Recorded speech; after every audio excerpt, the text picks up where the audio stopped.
Hello, everybody, and welcome to another sizzling, red hot, spicy, pepper Ooh. laced episode of the Chocolate Bros podcast. Oh, it's scintillating, Adam. What a hot open. You're sizzling, bro. Keep it Hey, up. it's laced with peppers, with hot, scalding peppers, bro. I feel like we are the Carolina Reaper of podcasts. I'd keep what do people use to reduce the sting of something spicy? Is it white Milk? bread? Is it milk? Milk, I think. Yeah. I'd keep a quart of milk. just in an easy squirt, like a great big squirt thing, and just hose yourself off if it gets too spicy. One of those Gatorade squirt bottles, but filled with yeah 1% milk. Smart. I wouldn't get the whole milk because I don't know if you really need all the calories to tamper down the heat from something spicy. I don't know how that works. Story twist. What if the fat content is exactly what makes the milk ease the spice? Well, I'd say put the podcast on pause. Google it. Yeah. Then make your milk decision. Maybe go to the store. Why pause the podcast, Adam? There's nothing more scintillating for podcasting than pausing, just not saying anything. What we need is some sound effects so we can play the sound of crickets while we actually go do the Google search. But they might, if they don't have any whole milk in their fridge, if they don't have the 1%, then they might have to just pause the whole thing and drive to the store. Boy, get the milk. A lot of dead space in this podcast, bro. I got to tell you. Hey, well, look, this is the risk you run when you're putting out spicy content, bro.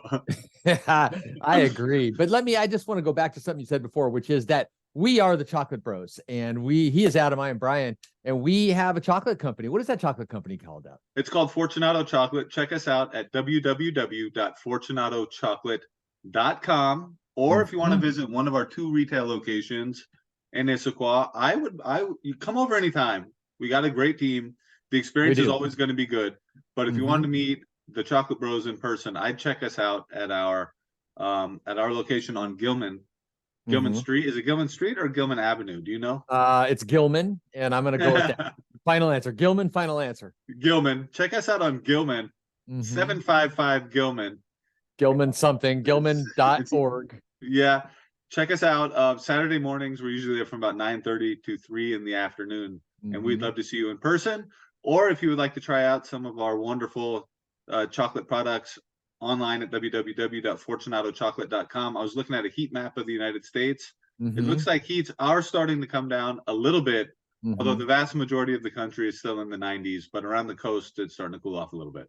Yes, we are, as we mentioned before, we do not ship with thermal protective packaging for both, for ecological reasons, because that puts a ton of material right into the dumpster. We use ground shipping, but also because it's not particularly effective. And in order to guarantee the arrival, you have to have not only all that thermal packaging, but also use next day air shipping. Terrible carbon footprint, and it's just ecologically disastrous. And we are not, eco warriors, but we do have a commitment to honor the needs of the environment where the trees grow that produce the cacao that we make chocolate from. And so in faith with the farmers in Campo, we choose to make some decisions based on their sort of green quotient. We're not preachy about it, but it's just something that we feel like we have to do. And so that means it's very tough for us to ship to most of the United States during the hot summer months. And we do apologize for the folks. There's a lot of folks, a good percentage of our listeners are probably people that have purchased our products. And I do get emails from you all saying, gosh, I really wish we could get it in the summer. I'm running out. I don't know what I'm going to do. But, just let that absence make the heart grow fonder. And when fall rolls around, you're going to be primed for the delicious flavors of chocolate. Yeah. And we just wrapped up the current year's 2023 cacao harvest is coming to an end. You were just down there, I think about a month and a half ago. How did it look? That you said that harvest is looking pretty sharp. We have good cacao coming out of there, and the cacao looked, smelled, tasted great this year, and I trust that it's going to be recognized as such once we get it. I think we've already had a shipment go to Switzerland for chocolate making. I don't know if they've done any analysis. I've not heard anything on that, but everything looked like it was just right, according to plan. Well, and I remember the feedback that we got on all of the 2022 cacao was rated extremely highly by the folks over at Max Falcon AG. So if it's as good this year as it was last year, then we're going to be we're going to be making some excellent chocolate coming into the winter and then early next year as well. I love it. I love the sound of that. Yes. Which is kind of brings us to the point of today's podcast, which is the opposite of excellence. We were chatting and you brought up, Adam, the other day, what are some of the ways that you can screw chocolate up? Yeah, and I just sent out an email to to our customer list yesterday. Do you send out emails, Adam? I sent out. Oh! I'm glad you asked, bro. I'm glad you asked. Yes, I sure do. I send out one every single day, and who writes these emails, Adam? Who writes them? It's not ChatGPT, bro. It's really? It's a human being. What human being is it? You're talking to him, bro. You write the daily emails, hey, Adam? And not only that, Ryan, I've also written three books. In the meantime, I know I'm blowing your mind, and I'm writing a fourth book right now. I can't stop. Man, I can't that stop is unbelievable. myself. You sound like some kind of prolific writer who's got a lot of stuff inside that's bursting out of him and to be expressed to the world. I'm amazed by this. I've had it bottled up for 40 years, bro, and not just gushing out. It's just gushing out. So the thing that what I wrote in particular, and maybe we can get into more detail on this podcast. Yes. I gave an example of a farm dog urinating on cacao that's drying on the floor. That's gross. But that could happen. But that could happen. Absolutely. Well, yeah. I mean, so we talked about it, you wrote about it, and now let's talk some more about it.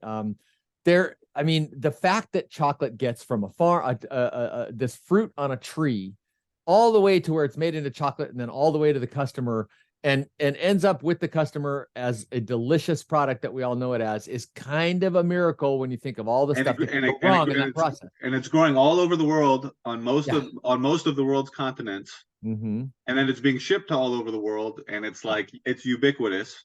Yep. Every store you go into, almost every store you will go into has chocolate of some kind on a shelf in there. Yeah. The whole thing is a mind bender.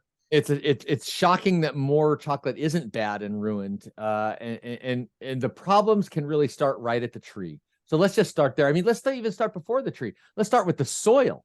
Like, trees don't just grow out of the concrete. You got to have dirt. And if that dirt isn't right, that dirt can have fungal problems. That dirt can have cadmium or heavy metal contamination. We're just learning about that now. That dirt can be low in nutrient load and need to be heavily fertilized. So starting right off with the soil, you can have soil that just isn't capable of sustaining cacao production, and automatically, boom, what, bro? Maybe we can take it.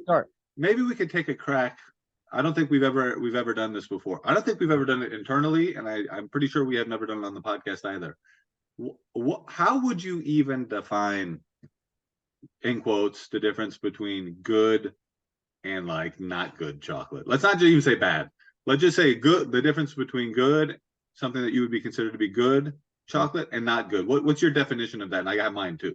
Okay, well, from the very beginning, let's just start with the fact that flavor is subjective, right? So what I put in my mouth and go, I love it, is going to be someone else going to put it in and go, I don't care for it. So flavor is subjective. So what I consider to be good flavor might be considered bad flavor by someone else. But there typically are some things that are in the chocolate world which are considered objective, and those are off flavor. So if you have milk in your fridge, there's almost nobody that would say that milk that's curdled and has a sour, curdly flavor is good milk. There might be one thing or another you're looking for from your milk, but almost nobody's looking for curdled, sour flavors. Question, bro. Yeah. All right. Now let's say you have curdled milk. It's gone. It's off. It's completely off the reservation. It's AWOL. We don't know where it went. We don't know how it got so bad. The milk didn't get a leave before it went? No, it just took off. It took off and it came back, and it was all beat up. That milk was absent without leave. But now what say you take curdled milk and you mix it with vanilla and you put a bunch of sugar in it and you shake it up, and then it starts to taste all right, and you say, all right, well, this milk isn't that bad. Then what about that?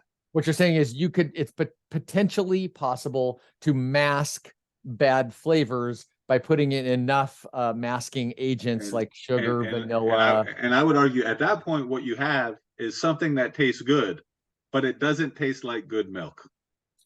Right. So, okay, that's a great point. So at that point, what you've got is something that's really sweet. And if you're a sugar junkie that's really looking for something sweet, yeah, it could be. So you're right. There may be a way. I would suggest, however, that from a textural standpoint and from a bunch of other standpoints, that would still be recognizable as an off and bad product. And so to bring that full circle back to cacao, starting at the tree, if you've got a diseased cacao pod coming off the tree, and then those diseased beans go into the chocolate stream.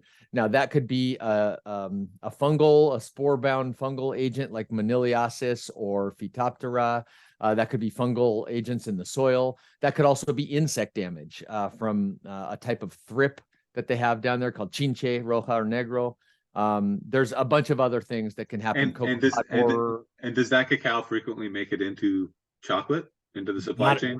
Not into ours, it never does. But not into ours, but I'm talking about in the broader chocolate market. Yes, it does. Yes, it does. And that is a reason why a lot of chocolate depends on exactly what you're saying.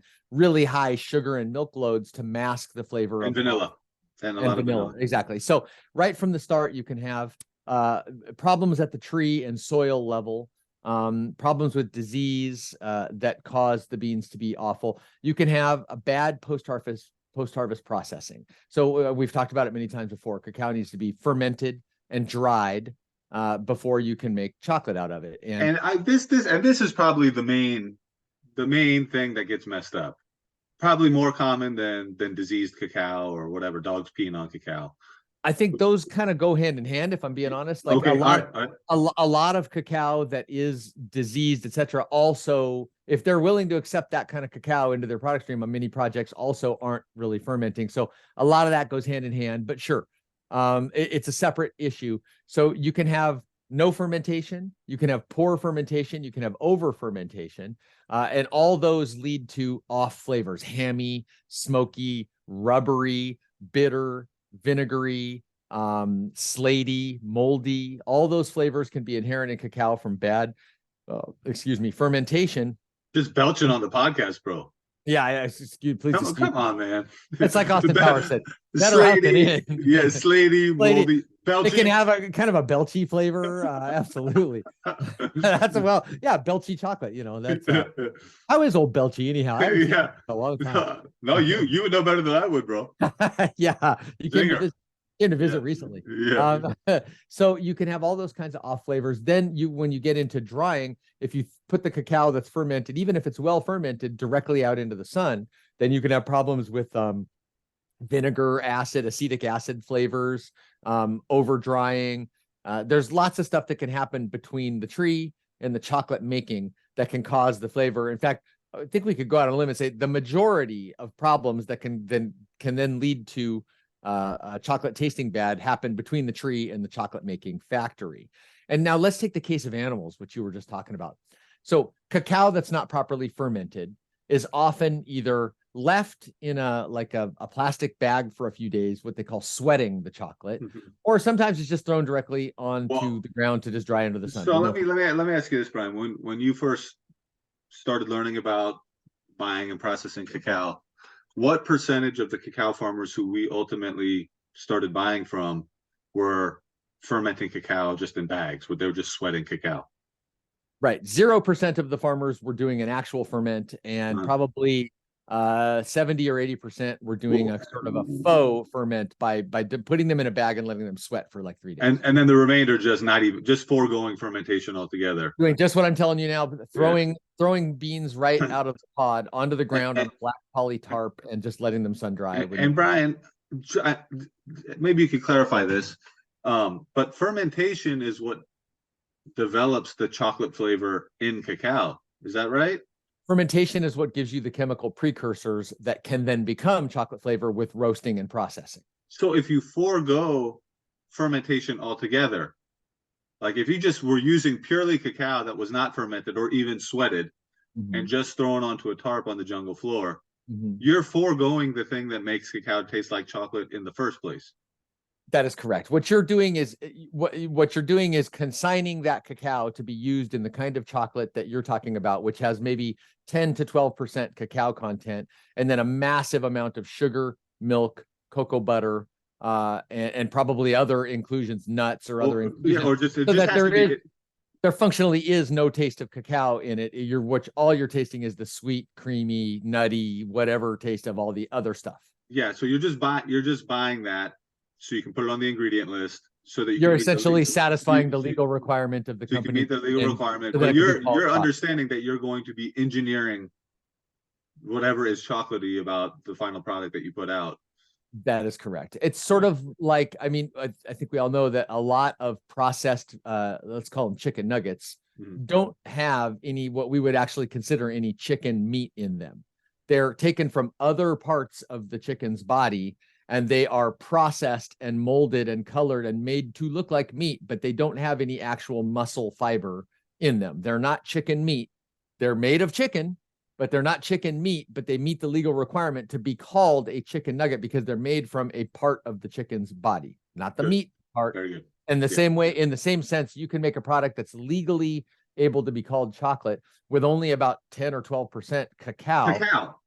But that doesn't mean that it has to be fermented cacao even, which there's a disconnect there because it's the fermentation that allows cacao to taste like chocolate. That's right. So when you ferment, in the same sense that you can't take a handful of rye, which is a grass, this grassy substance, and throw it out in the sun and then mix it with water and drink it and go, oh, bourbon. It just doesn't work that way. To get rye bourbon, you have to go through a process. You have to ferment the rye, create the conditions, and then you have to distill that mash, they call it, and distill it into the product that later becomes, after aging, a fine bourbon. So it's the same with cacao. You can't just take a bunch of cacao beans, throw them on the ground, and then grind them up and make delicious chocolate. You got to go through a certain process in order to make chocolate. So, but that's interesting though. I'm sorry to keep cutting in on you, but that's interesting because I don't know. I don't know that much about rye or hard alcohol in general and the processing, but I want, like, the difference between good rye and bad rye. I wonder what the distance is between those compared to what we would call like really good chocolate and really bad chocolate. Yeah, I don't know. I mean, we're talking about a liquid product, so a big part of distilled spirits is just water, and it matters the water that you use. But the point I'm making is that so that ryegrass that you're using has some flavor notes inherent in it if you process it correctly to bring them out to make good bourbon. And the cacao that we process has some flavor notes inherent in it chemically, but it requires a transformative process. Right. But rye, to be called rye, has to go through a process. That's right. Whereas chocolate, to legally be called chocolate, doesn't necessarily have to use cacao that has gone through the process. Well, it has to go through the process of roasting, grinding, and mixing with the other stuff. But not necessarily the fermentation part. That's right. The fermentation is not legally necessary for it to be called rye. We're talking about two different products. It may not be physically possible to make the thing called bourbon with rye unless you go through a certain part of the process. Right, but it's not defined as just water and grass. I'm not aware of the legal definition of rye, but that doesn't sound like it. Hey, if you're listening to the podcast, pause the podcast, Google the legal definition. Google it. Rye. We'll play some cricket sounds while you go look this up. And then just come on back. All right. Absolutely. So right from the start, you can have that. Now let's take the case of cacao, what you're talking about, cacao that's not fermented. Let's take the case of a farmer who doesn't get any additional income for fermenting or even sweating the beans. There are reasons that farmers would sweat those beans because it ends up, I think, making them a little bit more money. By having those 3 days of patience, those beans lose some of their water weight and they actually appear to be better beans and they get a higher grading and they actually make a little bit more money. So if they're willing to wait those days, but some farmers just don't do it. They just take those beans, throw them right under on a black tarp under the sun, and they just start drying them. So what is the problem with that? Well, they're covered in a mucilage, a kind of a slimy white sugar-bearing mucilage, and that attracts a lot of insects because those insects want that sugar, and other animals. Okay, a lot of animals in the wild and a lot of domesticated farm animals, they want sugar. Sugar gives you calories and energy, and almost every animal in the world is attracted to it and seeks it out and wants it, including humans and other mammals. So when you've got these beans on the ground with that mucilage around them, it attracts a stunning amount of bugs and non-insect animal life. And just what you're saying can happen. The dog can come over and can relieve himself or herself. I'm not. Yeah. It's a gender thing, but it's not a gender thing. No, it's not. Let's go with they. They can relieve themselves on top of that, and so can all the other animals can excrete whatever they're excreting. Right. Insects can actually lay eggs in there to try to take advantage of feeding opportunities from that calorific sugar that's on there. So right from the start, anytime you're laying cacao on the ground, you've got problems with insects. And it even if you do ferment your cacao properly, if you want to dry it on the ground, then again, you've got animals. Chickens will come over. There could be small little insects mixed in. The insects are attracted to it. The insects attract chickens. The chickens come over. They're walking right on top of the beans. They're trying to look around. They're turning beans over, and they're defecating onto the surface. So and now as it impacts flavor, if I'm just going to make a blanket statement. Defecating chicken poop on cacao beans does not help the flavor of the chocolate. No, it's not going to make it taste. It will always make it taste worse than it otherwise would have tasted. That's absolutely correct. Yeah, except for that, you had that one strain of coffee, I think, where the lemur eats it, and then or the cat. There's a type of coffee that the civet cat eats. The civet cat. That's right. Yes, but that's not the case here with cacao. It doesn't help. I'm not aware of any strain of cacao or chocolate that is whose flavor is enhanced by passing through the digestive tract of a civet cat. No. Good. Just want to clarify that. We get that question a lot. So okay. We don't. Yes. We actually don't get that question. That is the propagation strategy of cacao, it appears, and coffee, that they're both surrounded by a sweet gel and a bitter, have a bitter bean and a bitter shell casing. And it drives animals to open the shell casing, eat that, consume the sugar content of the mucilage that's around the bean, swallow the bean whole or spit it out. And then the bean can either be there, having been cleaned of its mucilage, or pass through the digestive tract, which cleans off all the mucilage, and then be deposited either by spitting it out or by defecating it in another place. And that bean then becomes a new plant. That's as a quick aside, man.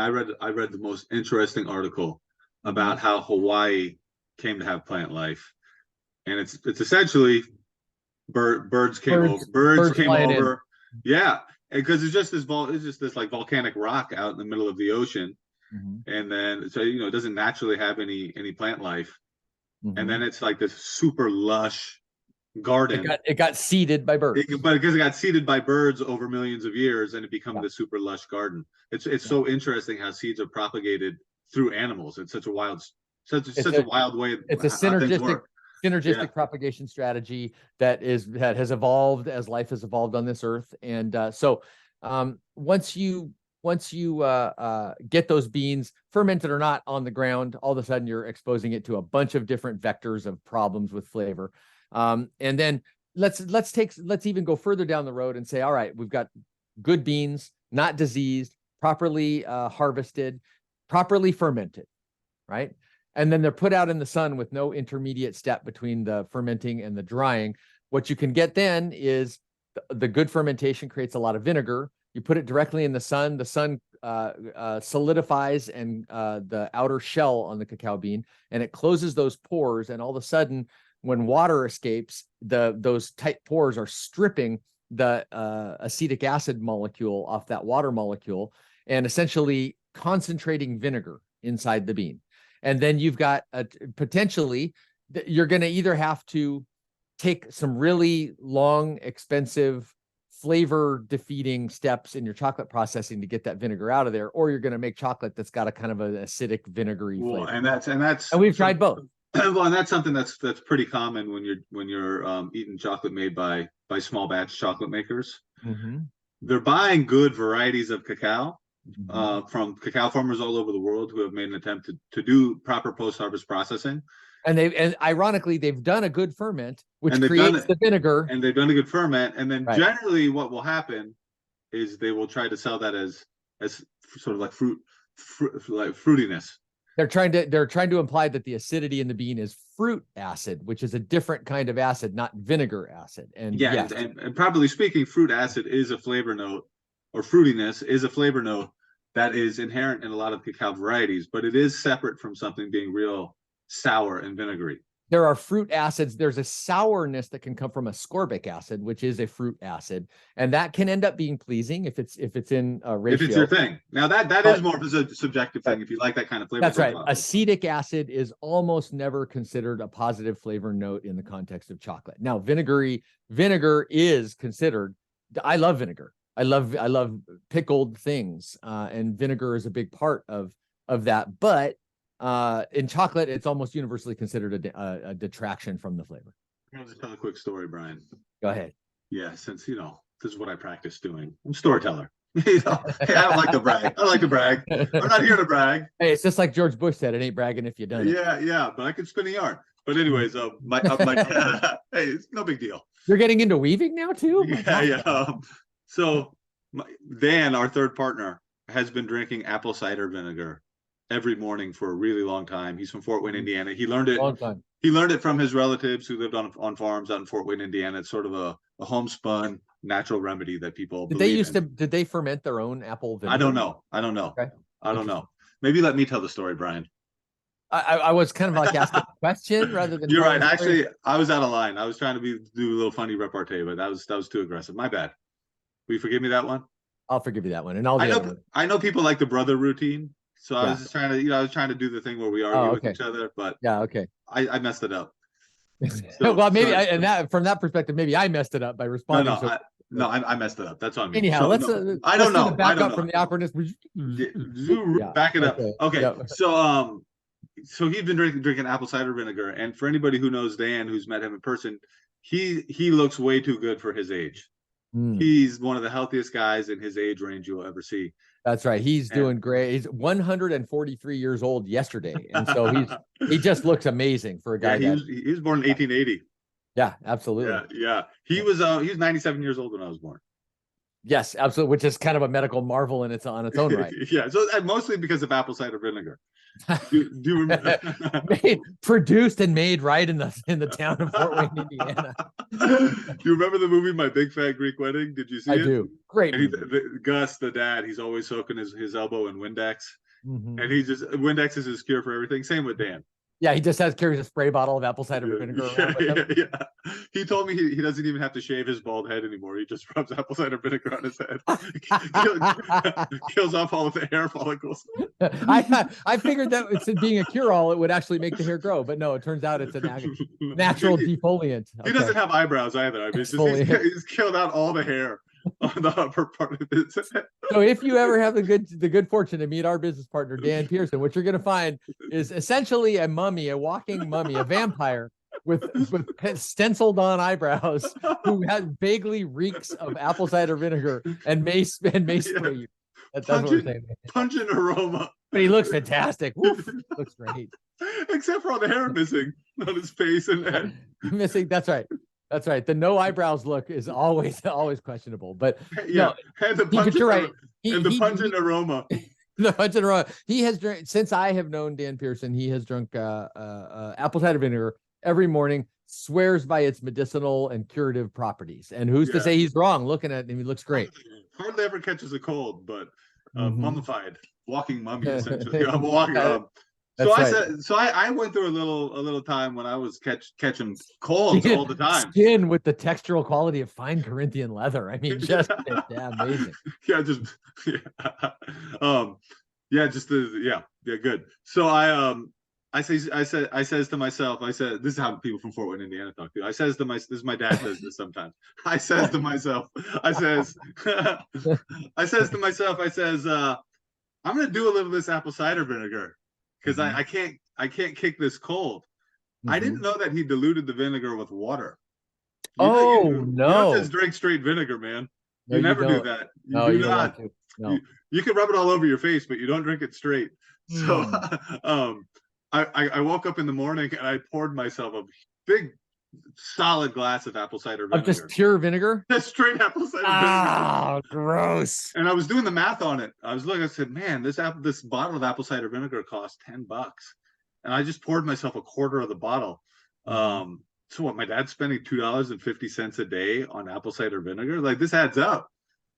This adds up, but all right, whatever. You know? Well, he's flush with all the I mean, interest compounded over 143 years, Adam, obviously it goes a long way. He goes a long way. So I pour it to myself and I take a big gulp and it just burns my throat. Burns my throat and chest. I just start wheezing. Wheezing. And by the way, I get up 2 hours before the rest of my family. I'm just by myself in the darkness of the morning, standing in my kitchen, just gasping for air, burning and having this, and just saying, well, if he can do it, then so can I. Yeah. So I tried to power through this entire cup of straight vinegar, and I couldn't do it, and I felt myself a lesser man than my father. But then I called him later on, and he told me that you need to dilute apple cider vinegar. All these years, he never explained the dilution factor to you, huh? I never did. So, anyways, that's the whole story. You see, don't you feel bad for chiming in on that? I do. I feel real bad. I feel like that one just go. Yeah. And just not let me spin that yarn there. So yes, I feel terrible, but I'm gonna fight through. Let's get back on track.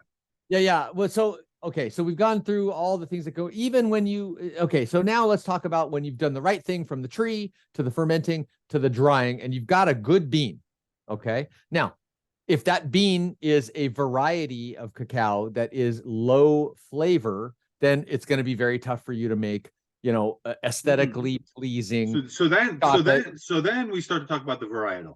After the post-harvest, even the world's best post-harvest processing can still have you end up with sort of a bland, not high flavor cocoa bean, which is as good as it can be.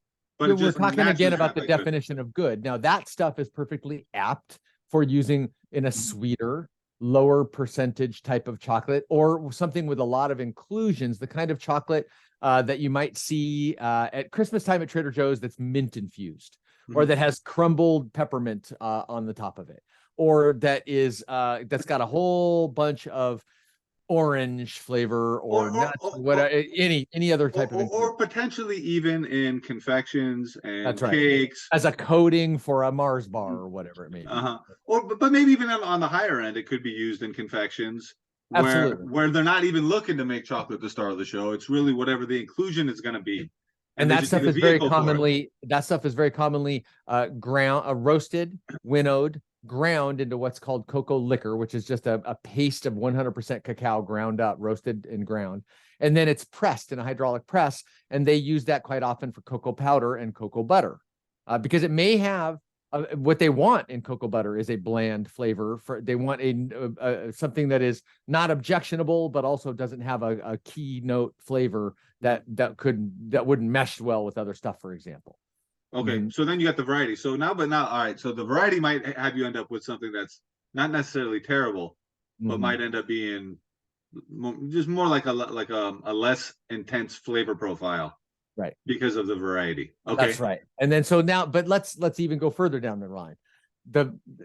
We've said before that the good chocolate, and good again is subjective. We don't want to, but our opinion, good chocolate or something that's objectively good is like a stool that stands on three legs: the farmer and the variety, the genetics of the chocolate, the post-harvest processing, most importantly, the ferment and dry. And then when it comes to the chocolate making, the roast, the roast and the conch. The roast is absolutely critical. So you get these good beans to the chocolate maker. If that chocolate maker over roasts them, then what you're going to get is an ashy, burnt kind of flavor. Have you tasted dark roasted chocolate that you like? I've tasted good dark roasted chocolate that I like. Too. A client of ours that is known for doing a lot of different roasts from the same beans and marketing beans as light, medium, or dark roast is a chocolate maker from up here in the Pacific Northwest. What is the name? I'm blanking. I'm thinking Indy, but it's not Indy. It's Fresco. Fresco, that's right. Fresco would typically buy our beans and beans from other providers. But they haven't bought from us in several years. But they were a client for a long time, yeah. That's right. And they would make chocolate that would, from the same bean, same formulation, but light, medium, and dark roast. And I thought that they were very clever about how they did their dark roasting. It was a different product, and it wasn't normally my favorite. I prefer more of a light to medium roast, but those were dark roasts that weren't objectionable. They were just intentionally darker. But I've also had chocolate that was over roasted and had an ashy, burnt flavor that was just off. Yeah, you have to be. I think you have to be. If we're talking about, quote unquote bad chocolate, maybe even we just at this point now just say chocolate that we personally don't like. And it's similar with coffee. If you go too heavy on the roast, all you taste is the roast. That's right. You really start to lose some of the subtleties in the flavor of whatever it is that you're working with. And in much of the industry, beans that aren't fermented properly, beans that have off notes, are over roasted intentionally in order to just taste the roast. Just what you're saying. Yeah. And then to blend that in with your milk and your sugar and your additives. And similar with coffee, I think a lot of the poorly fermented coffee or some of the poorer varietals also tend to be dark roasted, so that you can add milk and sugar to it. It's pretty similar in that regard. I think you're right about that. And then also there's some companies, sorry, Brent, and also there's some companies that don't roast their cacao at all. Absolutely. There are, it's a select few, and those companies do make what's called raw chocolate, and that's chocolate that is unroasted. It's processed, it's fermented and dried, hopefully, but not roasted.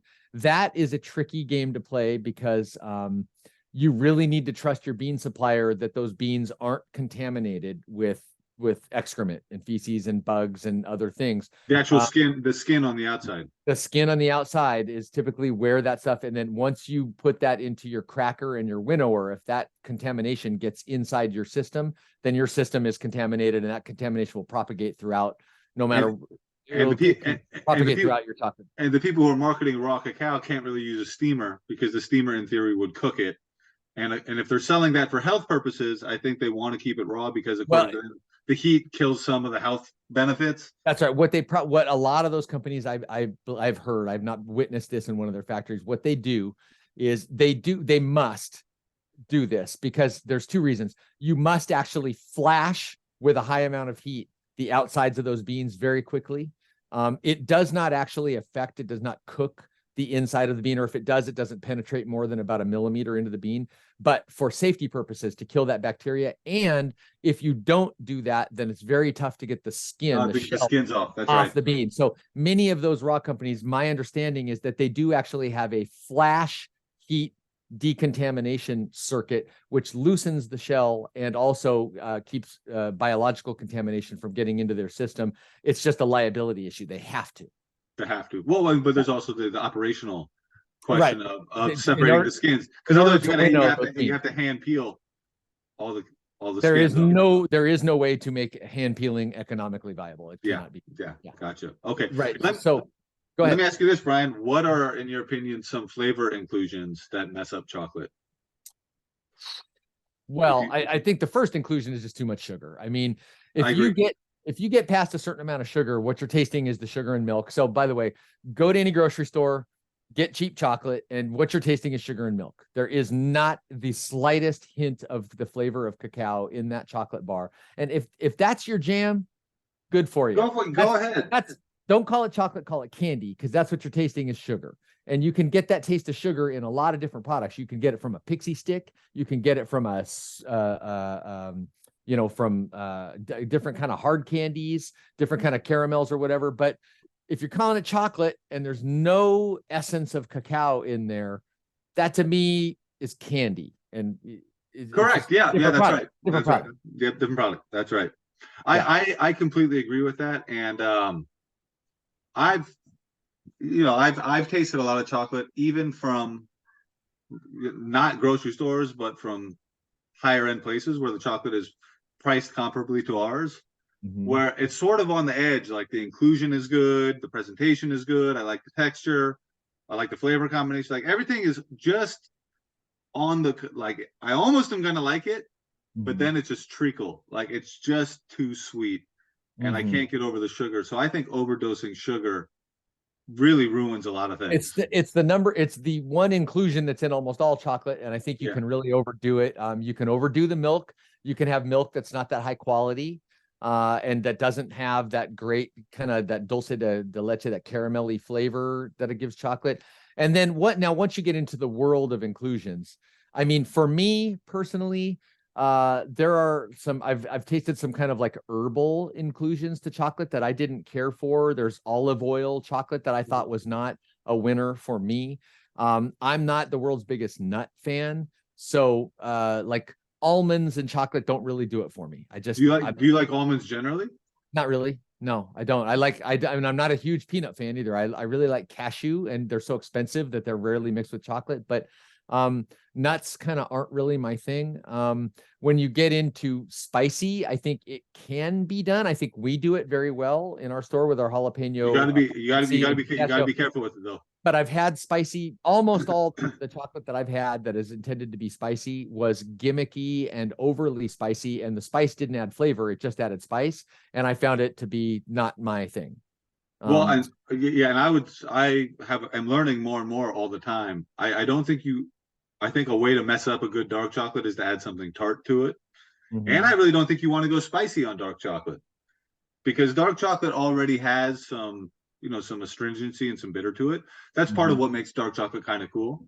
But the bitter the bitter and the potential astringency, I don't think goes well with like dried orange, candied orange, dehydrated fruit, or even if you were going to get a pepper or spice. I think a spicy chocolate is, we're talking opinions now, but I think a spicy chocolate is better done with a milk chocolate, in my opinion. Yeah, and we've passed from the realm of objective problems with beans into purely subjective notes. But what about you, Adam? Are there any inclusions that for you just don't make it with chocolate, that just aren't good? I can't think of one. Wow. I guess, Mr. I got a lot of stuff welling up out of me. Just went to the well. I guess we've reached the end of your content. I have always had a problem with spicy chocolate, but for the same reason that I have a problem with food that just in general food that is too spicy or too sweet. When I buy an inclusion, well, let me say this. When I buy an inclusion, I like to taste all the ingredients. So I have bought like in the past chocolate covered espresso beans. But the issue with that is like the espresso bean is a tiny speck inside of a thick layer of chocolate. And they're just putting a touch of it in there so that they can label it as espresso beans. You just hit a really interesting point there, Adam. The thickness of the chocolate that's around an inclusion can also, you can have too much chocolate. You have to have balance between the inclusion and the chocolate. Yeah. So I just, in general, I would say with food in general, I mean, I don't like to be hit over the head with spice, because then I can't taste the other ingredients. So in general, and specifically with chocolate, I think balance is a really important thing, and balance is a virtue, and in life, bro. Just in chocolate as in life, balance. But you're right, and that's something we've consciously gone for in all our products is flavor balance. Luckily, Javier, our chocolatier, is amazing at creating that balance. But you're right, I have had a lot of chocolates that were imbalanced in one direction or another, and to me, that makes that's a product. It may not be bad, quote unquote, but it's not harmonious. It's not doing it in the end of the day, the thing that I think the chocolatier probably wants it to do. Correct. And we talked about a roast earlier. So, a roast, I believe a roast on chocolate should be done to accentuate what's natural in the variety. And I think that's where the company that we work with, Max Falcon AG, does a really good job. They're very good at identifying the proper roast to bring out the natural flavors that accompanies the natural flavors correctly. And you can overdo a roast. I mean, you can overdo the lightness of a roast just because you have set out to make a light roast chocolate, or you can overdo the roast because you philosophically are a dark roast person. So a roast needs, the roast needs to be balanced as well. I would also say I'm not particularly fond of something like a stone ground chocolate, because I know you're a texture person. Don't get me started on texture, Adam. But I do think that certain stone brand grounds of stone brand grounds of chocolate, but what I mean to say is stone ground brands of chocolate, the